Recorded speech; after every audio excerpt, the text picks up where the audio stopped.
5장 13절에서 18절 말씀 우리 교독하겠습니다. 신약성경 376쪽입니다. 너희 중에 고난 당하는 자가 있느냐? 그는 기도할 것이요. 즐거워하는 자가 있느냐? 그는 찬송할지니라. 너희 중에 병든 자가 있느냐? 그에게 책임을 쫓아갈 것이요. 그는 주의 이름으로 명을 받으며 위하여 평안할지니라. 믿음의 기도는 병든 자를 구원하리니 주께서 그를 일으키시리라. 혹시 죄를 범하였을지라도 사하심을 받으리라. 그러므로 너희 주의 스스로 고백하며 명령하리라. 기도하라. 내 영향력을 하나님께 드리니라. 엘리야는 우리와 성정이 같은 사람이로되 그가 비가 오지 않기를 간절히 기도한즉 3년 6개월 동안 땅에 비가 오지 아니하고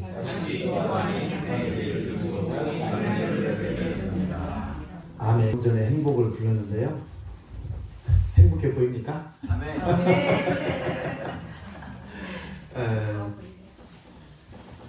우리가 행복하지 않아도 행복이라는 찬양을 부르면 행복한 것처럼 보일 수도 있고 또 그렇지도 않을 수 있는데 우리가 입으로 나는 행복하다 이렇게 하면은 진정한 행복한 사람은 더 행복해지고 행복하지 않은 사람은 하나님의 은혜로 행복해질 줄 믿습니다. 아멘. 우리가 입으로 시인하고 뱉는다는 것은 굉장히 큰 힘이 있습니다.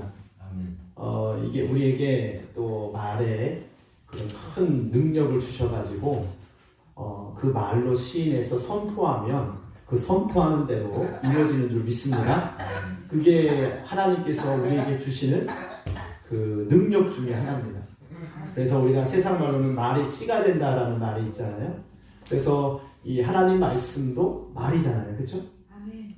엄밀히 말하면 말의 높임말이 말씀이잖아요. 뭐 어른들을 말할 때 어른들이 말씀하신다고 하는 그러니까 이 말씀이라고 하는 것은 말의 높임말이에요. 높임말. 그렇죠? 그러니까 뭐 하나님의 말씀, 우리가 하나님이 하는 말, 뭐 이것이 굉장히 속성이 같은 거예요. 그래서 하나님께서 세상을 말씀으로 창조하셨듯이 우리 사람의 말이 창조의 그런 기운이 있다라는 것이죠. 왜냐하면 우리는 영적 존재이기 때문에 우리가 어떤 말을 할 때에 그 말을 하는 사람이나 듣는 사람이 하나님께서도 말씀하셨듯이 내 귀에 들린 대로 내가 행하리라 말씀하셨기 때문에 우리가 항상 긍정적인 말, 그리고 소망적인 말, 그리고 믿음의 말을 하시기를 주님의 이름으로 축복합니다. 아멘. 그 말을 하는 사람은 분위기가 어떻든 간에 그런 말을 많이 하는 사람은 주위에 사람들이 많이 이렇게 껴요. 그러니까 많이 붙어요. 막 긍정적인 말이고 좋은 말을 하는 사람은 가까이 가고 싶죠. 왜냐면 미운 사람도 자꾸 예쁘다고 하면 자기가 예쁜 줄 알거든요. 우리 특히 이제 예쁘다고 말하면 싫어하는 여자들이 없다고 그러는데 사실 그렇잖아요. 뭐 어떻게 보냐, 예쁘다는 말은 주관적이잖아요. 내가 예쁘다는데 누가 뭐라고 그래요. 그렇죠? 아무리 매주같이 생겼어도 예쁘다라고 하면 내 눈에 이쁜 건 이쁜 거잖아요. 그렇죠? 그러니까 듣는 사람은 내가 아무리 못생겼어도 저 사람이 자꾸 예쁘다고 그러면은 이게 사람이 그 마음속에 힘이 나잖아요. 그러니까 긍정적인 말을 하는 사람은 누구든지 간에 힘을 주고 또 누구든지 간에 이렇게 기쁨을 주는 사람, 피스메이커가 되는 거죠. 이렇게 그 사람을 통해서 이렇게 행복이 만들어지는 그런 은혜가 있습니다. 우리가 하나님 말씀을 들을 때에 그 말씀이 복이 되기를 주님의 이름으로 축복합니다. 그 말씀을 복으로 듣고 그 말씀이 생명으로 듣는 자는 그 말씀을 통하여 내가 생명으로 들으면 생명이 되고 그 말씀이 능력이 되라고 받아들이면 능력이 되는 줄 믿습니다. 이제 하나님의 말씀을 들을 때에 모두가 다 주 안에서 능력이 되는 말씀 그리고 생명이 되는 말씀이 되기를 주님의 이름으로 축복합니다. 아멘. 잠시 기도하겠습니다. 하나님 감사합니다. 오늘도 우리에게 귀한 말씀을 주시니 감사합니다. 이 말씀을 통하여 우리가 힘을 얻고 능력이 되는 귀한 시간 되기를 원합니다. 하나님 이 말씀이 우리 심령에 심겨지기를 원합니다. 하나님 그 말씀이 우리의 심령들마다 정말 울림이 되게 하시고 하나님의 귀한 그 선포의 말씀이 내 믿음으로 받게 하셔서 정말로 말씀대로 이루어지는 역사가 우리 삶 가운데에 있게 하여 주시옵소서. 예수님의 이름으로 기도드립니다. 아멘. 할렐루야. 아멘. 할렐루야. 여러분과 인사하겠습니다. 잘 오셨습니다. 덕분에 잘 오셨습니다. 할렐루야. 예. 시키는 대로 하면 자다가도 떡이 나옵니다. 우리가 순종이라고 하는 것은 우리 잘 보면 특히 어린아이일수록 우리가 제가 지난주에 광야 캠프를 했잖아요. 확실히 아이들을 보게 되면은 제가 큰 소리로 할렐루야 하면은요 할렐루야 따라합니다. 근데 제일 늦게 하는 사람은 나이가 들수록 얌전을 떨는 사람일수록 제일 늦게 따라해요. 이제 자기 체면 때문에 그러는 건데 우리가 주님 앞에서는 모두가 다 어린아이가 되시기를 주님의 이름으로 축복합니다. 어린아이가 돼야 돼요. 순진한 마음으로. 내가 저 사람이 나보다 좀 못나 보여도 이 시간만큼은 하나님의 대언의 말씀으로 하나님의 명령을 알아듣고 듣는 자에게 하나님의 말씀이 들려지고 하나님의 음성이 들려지고 하나님의 생명이 부여될 줄 믿습니다. 아멘 하며 크게 부르짖는 자에게 하나님의 능력과 힘이 여러분 심령 속에 임하기를 주님의 이름으로 축복합니다. 아멘. 아멘. 예, 우리가 힘이 우리가 이렇게 나이가 들면 이게 육체가 약해지잖아요. 그래서 우리 어린아이처럼 하는 것이 마음은 맨날 그러잖아요. 마음은 청춘이야, 마음은 20대야 그러는데 몸이 안 따라간다고 하잖아요. 예, 맞는 말입니다. 그런데 우리가 자꾸만 어린아이 마음을 가지면은 육체도 우리 심령도 그렇게 변합니다. 제가 이제 아이들 사역을 할 때랑 어르신 분들 설교할 때랑은 분위기가 달라요. 왜냐면은 어르신들은 아멘 잘 안 해. 힘들어서. 근데 막 아이들은 막 아멘하고 크게 하면요 이게 그 에너지가 막 느껴지잖아요. 특히 아이들에게 그 설교할 때는 그 광야 캠프 설교를 할 때마다 성경 공부를 가르칠 때에도 막 해가지고 어떻게 하면 울리네요 이게 소리가. 어떻게 하면 막 이렇게 뭔가를 빨아들일 것 같은 이런 거 보면요. 내가 하나를 가르쳐줘도 두 개도 얘기하고 막 그러거든요. 그런데 막 얘기해도 뭐 아무 반응도 없고 아무런 거 없으면은 둘이 얘기할 걸 하나로 말하고 그냥 끝내버리는 거예요. 왜냐하면 우리 사람은 이게 서로 교통하는 것이 있기 때문에 그렇습니다. 우리 하나님도 그와 같습니다. 우리가 하나님 말씀을 들을 때에 하나님의 은혜가 쏟아질 때에 내가 큰 소리로 아멘하고 큰 소리로 하나님께 감사함으로 표현할 때에 더 큰 은혜가 부어질 줄 믿습니다. 그런 것이 그래서 옛날에 우리 교회에 제가 어렸을 때에 그 서산에 있을 때 교회에 그 아멘 권사님이 있었어요. 그분은 하도 아멘을 잘해가지고 별명이 아멘 권사야. 아멘 권사. 좀 노인분이거든요. 그냥 저희 아버님 아시죠? 목소리도 이렇게 작으세요. 근데 좀만 얘기하면 아멘 이러는 거야. 저분은 진짜 은혜가 돼서 아멘을 하는 건지 자동으로 아멘이야. 무조건 아멘. 그러니까 어떻게 쓰면 별명이 아멘 권사야. 아멘 권사. 근데 그게 도전이 되잖아요. 그렇죠? 아멘. 여러분 항상 예수 그리스도 앞에서 하나님 말씀 앞에서는 아멘만 있는 줄 믿습니다. 아멘. 그런 마음을 가지고 들면 일단은 모든 말씀이 그 말씀이 나에게 이루어지기를 원합니다. 그 말씀처럼 되기를 원합니다. 이런 고백을 하는데 하나님이 은혜 안 주시겠어요? 어떤 말씀이 와도 꿀먹은 벙어리처럼 가만히 있으면 이게 비가 쏟아지면 여기다 비가 쏟아지면 이게 물속에 안 들어가듯이 냉랭하잖아요. 찬양할 때도 그래요. 우리 보게 되면은 찬양을 열심히 박수치고 이렇게 하는 사람 보면은 은혜를 잘 받아요. 근데 찬양을 박수도 안 치고 마지못해 따라하는 사람들은 이게 참 안 됩니다. 참 이게 그래서 우리가 하나님을 찾고 사모하는 자에게 은혜를 부어주시고 또 그렇지 않는 자에게는 이게 참 그렇지 않는 것을 참 보게 됩니다. 서두의 말을 참 길은데요. 오늘 말씀을 보겠습니다. 우리가 우연이 있고 필연이 있습니다. 우연이라고 하는 것은 어쩌다가 맞을 때의 우연이라고 하죠. 그래서 우리가 특히 이제 남자가 한 여자를 이렇게 좀 이렇게 마음에 두고서 이렇게 좀 사귀고 싶다. 내가 저 여자를 사귀고 싶다 이렇게 하면은 우연을 가장한 그런 상황을 만들잖아요. 우연히 딱 마주쳤어요. 너 여기 있으니 뭐해? 우연을 계속 가장을 합니다. 원래 우연은 아니죠. 남자가 예를 들면 이렇게 여자가 잘 지나다니는 길목을 숨어 있다가 딱 나오는 거 보고서 딱 나타나서 여기 웬일이냐? 이렇게 하는 경우가 있잖아요. 우리 혹시 그런 드라마라든가 혹시 그런 경험이 있으신 분 있으십니까? 저 여자가 참 마음에 드는데 어떻게 해서든 뭔가 엮이고 싶어.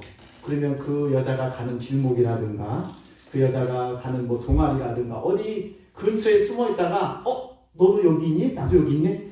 이런 우연이 어디 있을까? 야, 처음에는 한두 번 하다가 몇 번 하면은 우리는 인연인 것 같아. 우리 운명인 것 같아. 이렇게 얘기하잖아요. 그래가지고 이렇게 소위 말하면은 그 여자를 이렇게 자기 여자로 삼는 그런 술수를 씁니다. 예. 근데 그 여자는 그게 이제 진짜인지 가짜인지 뭐 모를 수도 있고 알 수도 있죠.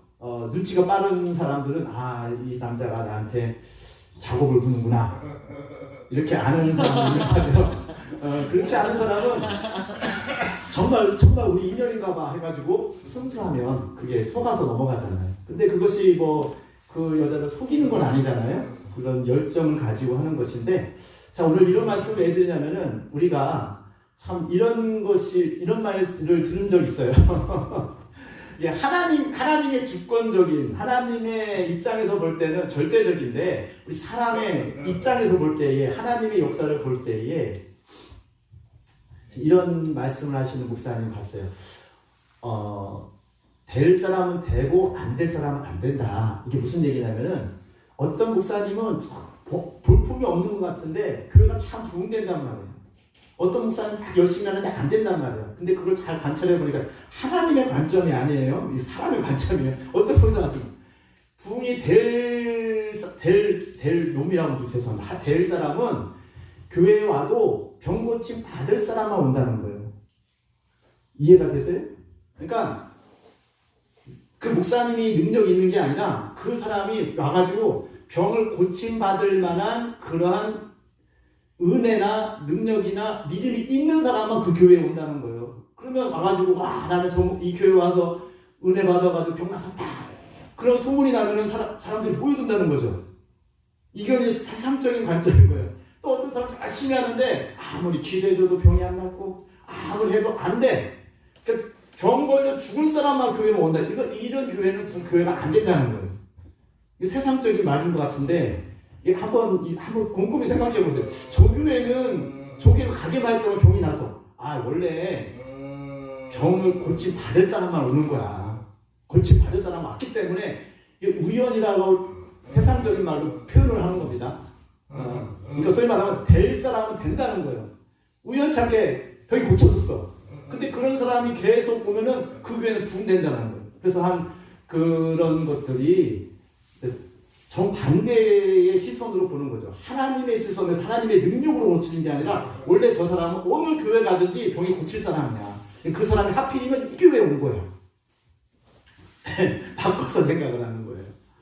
그렇게 말씀하신 목사님 제가 들었어요. 저 말도 참 일리가 있다. 그러니까 만남의 축복이죠. 그러니까 믿음이 좋은 성도들만 오면 그 목사님이 능력이 있어 고치는 게 아니라 그 사람이 믿음이 있어서 고침받는 거잖아요. 하나님의 능력으로. 그런 사람들은 오는 거예요. 물론 그렇게 하게 하는 것이 목사님의 역할이지만 다 그게 됩니까? 그런 사람들만 오니까 그 사람들이 병이 고쳐지니까 저분은 능력 있는 목사님이네. 저분은 저기 교회 가면 병 고침받네. 그거는 이제 하나님 관점이고 하나님의 관점이고 세상적인 관점은 우연이겠지. 저 사람 원래 병 고침 받을 사람인데 저 교회 가서 고침 받은 거야. 부정적인 거라고 해야 되나요? 아니면 좀 이렇게 피동적인 거라고 해야 되나요? 이렇게 볼 수가 있습니다. 근데 이런 쪽으로 보든 저런 쪽으로 보든지 간에 하나님의 역사잖아요. 자, 우리 다시 한번 또 생각해 볼까요?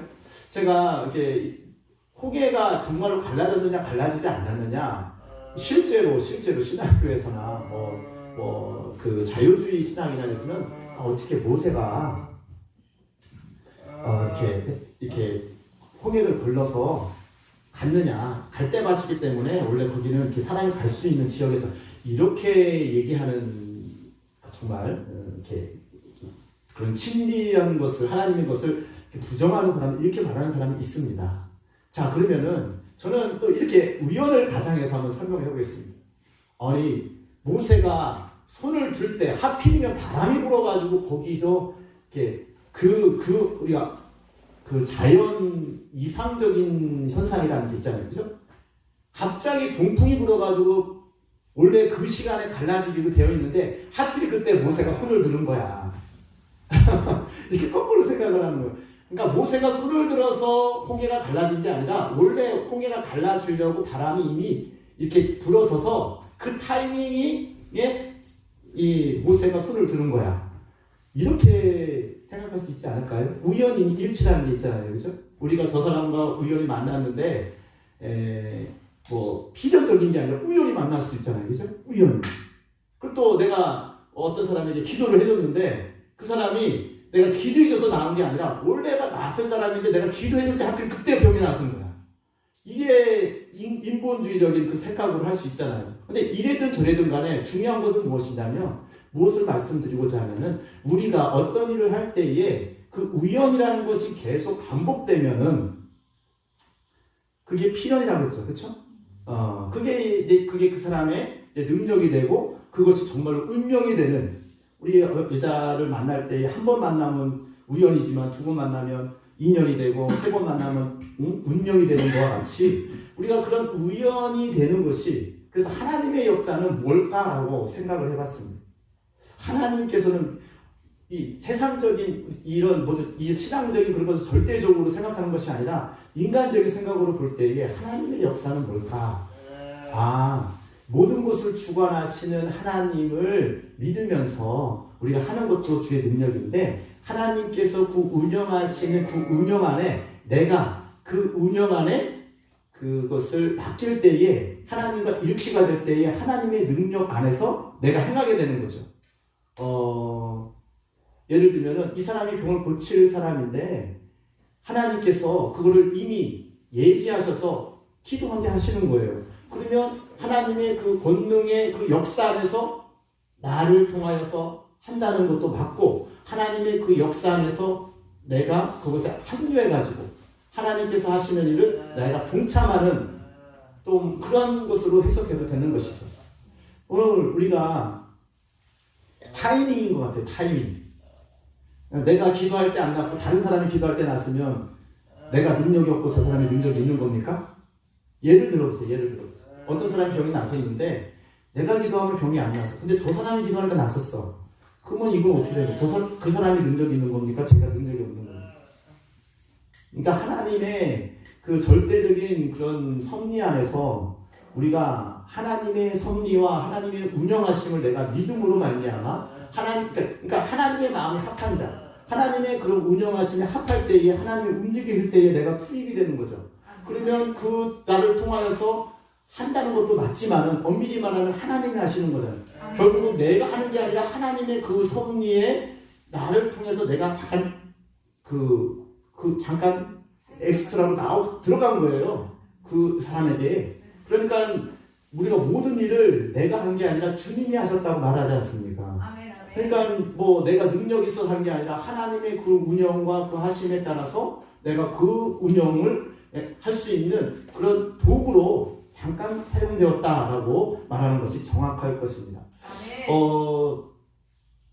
이런 말씀을 우리가 잘 아는 윤석준 목사님의 그 설교 중에서 이런 날 있잖아요. 한두 번 성령이 역사한 걸로 가지고 위로받지 말라고 들어본 적 있을 겁니다. 가끔가다 기도하면 가끔가다 성령의 역사가 하고 가끔가다 이렇게 하나님의 능력을 경험한 걸 위로받으면서 살지 말라고. 그렇게 하면 안 된다고. 뭡니까? 우연히 한다는 그거는 물론 하나님의 그런 크신 은혜지만은 우리가 하나님과 일치하고 하나님과 함께하는 사람이 되어지면 하나님의 운영하심, 하나님의 그 역사하심에 항상 그 안에 들어갈 때에 우리가 어디를 가든지 간에 하나님이 함께하심으로 말미암아 하나님의 그 놀라운 능력을 행할 수 있는 도구로 사용되어지는 줄 믿습니다. 그걸 하는 거예요. 그걸 하라고 자꾸 말씀하시는 거잖아요. 어쩌다가 기도 응답되고 어쩌다가 병이 낫는 것이 아니라 항상 해야 된다는 거죠. 항상 하나님과 동행하는 삶, 항상 함께 하시는 삶을 살아야 된다는 것이죠. 그래서 우리가 이런 얘기도 또 많이 김태형 목사님 또 이런 얘기 듣잖아요. 왕년에는 내가 떴다 갔다, 내가 들었다 놨다 다 해도 지금 안 되면 안 된다는 거죠. 옛날에는 하나님이 함께 하시고 지금 안 하면 무슨 소용이라는 거죠. 무슨 소용이냐는 그런 표현 아닙니까? 중요한 것은 뭐냐면은 하나님의 운영하심과 하나님의 섭리하심이 항상 그와 함께 동행하는 삶을 살 때에 언제든지 무엇을 하든지 하나님의 그를 지지하고 그를 통하여서 함께하는 그런 놀라운 역사가 일어나게 되는 줄 믿습니다. 우리는 그거를 위해 기도하고 그걸 하잖아요. 그럼 그렇게 하려면 어떻게 해야 됩니까? 오늘 말씀이 이게 여러 가지가 있잖아요. 너희 중에 고난을 당한 자가 있느냐? 너희가 기도할 것이요. 즐거워하는 자가 있느냐? 찬송할지다. 지금 여러 가지 그 사례를 들어가지고 어떠할 때에 어떻게 할 것인지 말씀하고 있어요. 또 너희 중에 병든 자가 있느냐? 그는 교회 장로를 택할 것이요. 그들은 주의 이름으로 바르며 그를 위하여 기도할지니라. 지금 쭉 말하는 건 뭐냐면 그 상황에 맞춰서 어떻게 대처할 것인지 무엇을 해야 할지를 지금 명확히 예시하고 있습니다. 그러니까 무슨 일을 하든지 간에 하나님께서 원하시는 그 자세와 하나님께서 요구하시는 것이 있다라는 거죠. 제가 광야 캠프 할 때에 우리 아이들한테 이런 설교를 했어요. 하나님의 일이라는 것은 내가 어리다고 해가지고 못하는 게 아니다.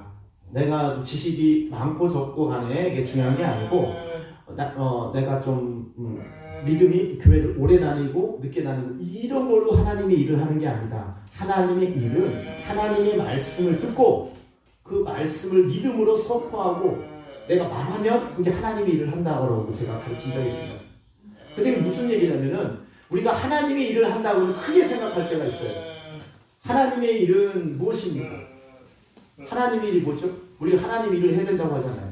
근데 하나님의 일은 뭐냐면 하나님의 말씀을 내가 믿음으로 받고 그것을 선포할 때에 일은 하나님이 하시는 거예요. 그렇죠? 그게 하나님의 일이잖아요. 내가 하면은 내 일이지만 하나님이 일하시면 하나님 일이 되는 거잖아요. 그러니까 내가 일하는 것이 아니라 하나님이 일하시게끔 하는 것이 하나님의 일을 하는 거잖아요. 이게 이게 설명을 하긴 좀 그런데 하나님의 일을 한다는 것은 내가 하나님께서 일을 하시게끔 만드는 것이 하나님의 일을 하는 거죠. 그러면 하나님의 일을 하시는 것은 무엇입니까? 말씀을 통해서 그 약속된 그 말씀을 믿음으로 고백할 때에 하나님은 그 믿음을 통하여서 역사하시고 하나님 그 말씀을 통하여서 하나님의 능력과 하나님의 살아계심을 나타내는 줄 믿습니다. 이게 하나님의 일이잖아요. 근데 그 아이들한테 그랬어요. 내가 어리다고 난 못한다. 나는 믿음이 없다고 못한다. 하지 말아라. 너희가 최소한 글을 읽을 수 있지 않느냐. 네가 성경책 읽을 수 있지 않느냐. 읽어라. 큰 소리로 성경책을 읽고 그 말씀을 믿음으로 아멘 고백하면 그게 하나님의 일이다. 최소한은 글을 읽을 수 있고 그거를 소리에서 읽을 수 있고 또 그것을 내가 믿음으로 받을 만한 내가 믿음을 갖게 놀아라고 내가 고백하면 아무리 어린아이가 할지라도 그 믿음의 말씀을 믿음으로 읽고 선포하면 하나님은 일하신다는 거죠. 그러니까 우리가 믿음이 좀 목사님이나 장로님이나 교회 오래 다닌 사람들만 사용하시는 것이 아니라 내가 지금 당장 교회 나온 지 얼마 안 되었어도 내가 아무리 어린아이라 할지라도 지식이 없다 할지라도 하나님의 말씀을 믿음으로 선포하고 그것을 내가 내비칠 때에 하나님은 일하신다는 것이죠. 그러니까 이것이 지식을 많이 갖느냐 어떤 경험을 쌓느냐 이게 중요한 게 아니라 하나님 말씀을 믿음으로 믿고 선포하고 그가 일하실 것을 기대하며 나아갈 때에 하나님이 일하신다는 것입니다. 그것이 우리의 할 일이죠. 근데 우리가 지식이 많을수록 우리가 가진 걸 많을수록 하나님의 일하심을 기대하기보다는 내 경험을 의지하고 내 지식을 의지하고 나아갈 때에 하나님이 일하시는 것이 아니라 내가 일하는 그런 바울을 범하게 된다는 것입니다.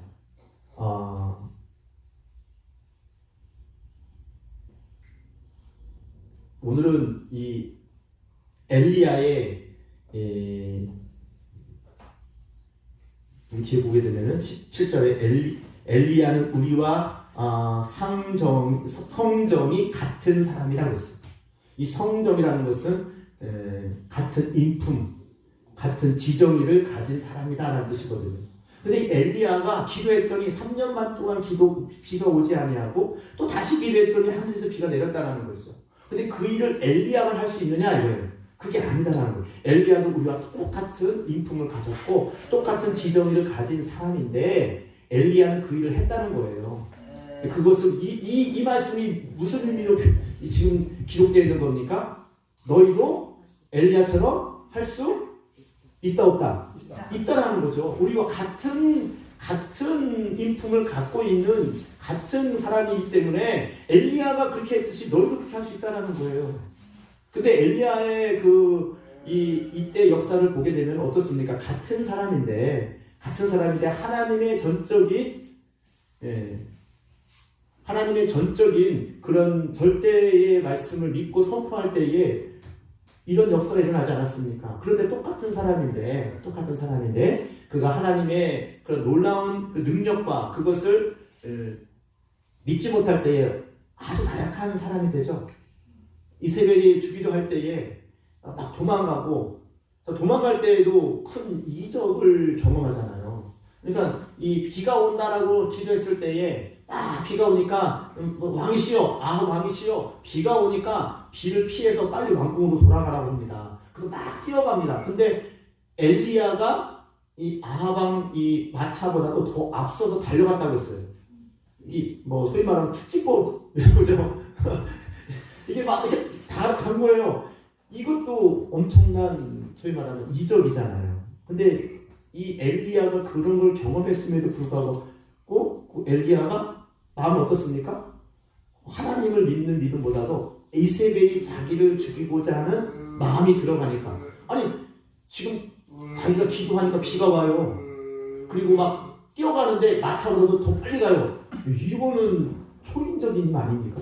근데 그것을 내가 만약에 했다면은 얼마나 이건 되게 신날 것 같기도 한데 근데 엘리야는 그렇지 않았어요. 자기 생명이 위협되니까 하나님의 능력을 체험하고 하나님의 능력을 선포하고 하나님의 능력을 많은 사람에게 보여줬음에도 불구하고 그는 자기 생명의 위협을 느낄 때에 도망가잖아요. 로뎀나무 밑에서 가지고 어떻습니까? 더 이상 나는 이제 도망갈 데가 없어가지고 차라리 나를 데려가달라고 이렇게 나약한 모습을 보인 것이 엘리야입니다. 그러니까 어쩌면 엘리야가 그런 나약한 모습을 보였기 때문에 우리에게 소망이 있는 거예요. 엘리야가 완벽했다면은 엘리야 같은 사람은 내가 어떻게 그런 걸 할 수 있어. 근데 그게 아니라 엘리야를 보게 되면은 그렇게 큰 능력을 행하고 큰 하나님의 말씀을 선포한 주의 종인에도 불구하고 그가 정말로 나약한 인간의 모습으로 보여질 때에 엘리야도 사람이구나. 엘리야가 한 게 아니라 하나님의 그 능력으로 했다라는 것을 우리가 어쩌면 좀 이게 자기 의도처럼 엘리야도 똑같구나, 별건 아니구나 우리 스스로가 위로받지 않습니까? 남이 잘하고 모습 보면은 우와 그랬다가도 좀 나약한 모습 보면 그래 인간이지 뭐 그럴 수 있어. 오히려 그걸 우양히 삼지 않습니까? 남이 잘 되면 야 하다가도 못 되면 만약에 실패하는 거 보면은 그럼 그렇지. 참 우리 신보가 참 그런 게 있어요. 근데 이 성경에 보게 되면은 참 온유한 자, 이 세상에서 이 하나님의 종 중에서 가장 온유가 승한 사람을 모세라고 하나님을 인정하셨습니다. 그럼 온유가 뭘까요? 온유가 뭘까요? 제가 모세의 인생을 보면서 이 모세가 왜 하나님께 모든 이 지면에 있는 사람들보다 모세보다 온유한 자가 없다라고 하나님께서 인정하셨거든요. 온유한 자를 복이 있나니 저희가 땅을 기업을 얻을 것이며 예수님 말씀하셨잖아요. 그러면 온유하면은 그러니까 여러분 모세처럼 능력이 많은 종이 되고 싶습니까?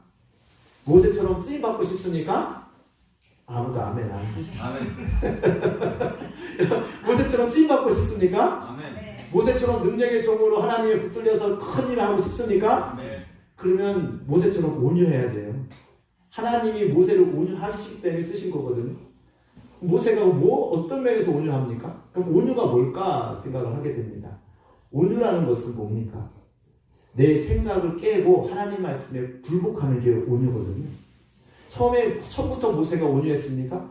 처음에 모세는 온유하지 않았습니다. 자기 지식을 생각으로 하다가 많은 실패를 겪고 심지어는 사람을 죽이고 도망갔어요. 그리고 40년 동안 광야 생활하면서 양을 쳤어요. 80세가 됐습니다. 80살이 돼서 아무리 건강하다 할지라도 80세가 되면요. 모든 신체 능력이 퇴보하게 돼 있습니다. 그렇죠? 지식도 그렇고 육체도 그렇고 아무리 건강 관리를 잘해도 80이면 이제는 이제 요단강을 건너갈 준비를 할 나이잖아요. 그때 하나님께서 모세를 부르시잖아요. 떨기나무에서 모세가 그 떨기나무로 왔을 때에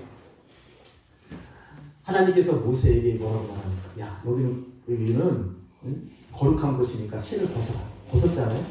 할 내가 너를 애굽에서 이스라엘 백성을 구원할 구원자로 내가 너를 보내주겠다. 할 때에 처음부터 예 그랬습니까? 아니요. 나는 못합니다.